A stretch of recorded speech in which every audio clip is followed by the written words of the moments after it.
My homes అదేదో కొత్తగా venture వేస్తుంది, తప్పులేదు. బాగా ప్రచారం చేసుకోవడంలో కూడా తప్పులేదు. ఇక్కడ రియల్ ఎస్టేట్ వ్యాపారం వేరు, న్యూస్ ఛానల్ వేరు. మనదే ఒక న్యూస్ ఛానల్ ఉంది, అడ్వర్టైజ్మెంట్ ఇచ్చుకోవడంలో తప్పులేదు. కానీ వార్తలనే ప్రకటనలుగా, ప్రకటనలనే వార్తలుగా, టోటల్గా టీవీ9 మై హోమా ఏంటో అర్థం కావట్లేదు.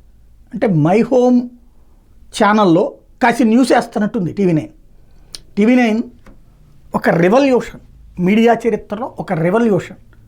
ఎలక్ట్రానిక్ మీడియా యుగంలో నార్త్ ఇండియా కాదు, ఇంటర్నేషనల్ స్టాండర్డ్స్తో ప్రారంభమైనటువంటి ఒక అద్భుతమైనటువంటి నెట్వర్క్. అలాంటి నెట్వర్క్ సరే దాంట్లో మంచి ఉంటుందా చెడు ఉంటుందా అంటే ప్రతిదీ స్టార్ట్ అయినప్పుడు ఉంటుంది, ఆ తర్వాత కొన్ని విమర్శలు ఎదుర్కొంటుంది. But still now it is number 1. అట్లాంటి ఛానల్ని అడ్వర్టైజ్మెంట్ వేసుకోండి.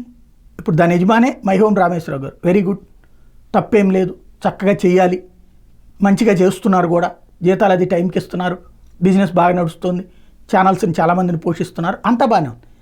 కానీ ఆ అకృతానో ఏదో ఒక అడ్వర్టైజ్మెంట్ చేస్తున్నారు. ప్రతి బులెటిన్ స్టార్టింగ్ యాంకర్తో చెప్పించి మళ్ళీ దానికి వేయడం, వార్త ప్రతి నిమిషం. అంటే ఇదివరకు ఆ నారాయణ చైతన్య 1111 2222 ఆ టైపు అడ్వర్టైజ్మెంట్ వరకు పర్లేదు, యాడ్ కిందకు వస్తుంది. కానీ న్యూసే దీని కిందన, లేకపోతే 100 సార్లు మై హోమ్స్ చెప్పుకుంటూ ఆ అడ్వర్టైజ్మెంట్ చెప్పుకుంటూ మధ్యలో 4 వార్తలు వేస్తుంటే చివరికి దానికి ఉన్నటువంటి ఆ సీరియస్నెస్, టీవీ9కు ఉన్నటువంటి ఆ సీరియస్నెస్, టీవీ9కు ఉన్నటువంటి ఒక బ్రాండ్ ఇమేజ్, టీవీ9కు ఉన్నటువంటి ఒక అద్భుతమైనటువంటి లాయల్టీకి ఒక దెబ్బ పెట్టుకున్నట్టు అవుతుంది. బిజినెస్ని బిజినెస్గా చూడాలా, న్యూస్గా చూడాలి. బిజినెస్ అనేది న్యూస్కి ఒక యాడెడ్ అడ్వాంటేజ్ అవ్వాలి, కానీ న్యూసే బిజినెస్సే న్యూస్ అయిపోయినటువంటి వాటితోనే చస్తున్నాం ఇప్పుడు. ఇది కొత్తది అవుతుంది.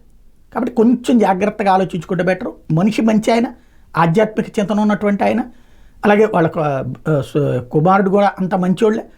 కాకపోతే ఏంటంటే మనం చేసేది కరెక్ట్ అని అంటారు అందరూ కూడా, లేదా పక్కన వాళ్ళు ఇట్లా చేయండి సార్, మనం దీంట్లో వేసేద్దాం సార్ అని చెప్తారు.